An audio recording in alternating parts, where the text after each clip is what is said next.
大家好，人生多变数，认命便会输。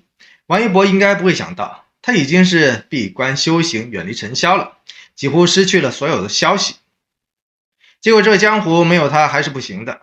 这不，蹭他流量的人又给他带来了三维的尴尬出来。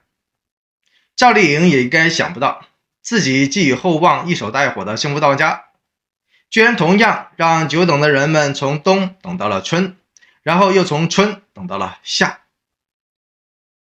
要说那些会来事儿的资本的宠儿们都已经是抢闸好几回的了，结果赵丽颖的心心念念依旧是问号连连。不过不争不抢，有时居然也能够因祸得福，或者说灾祸却不。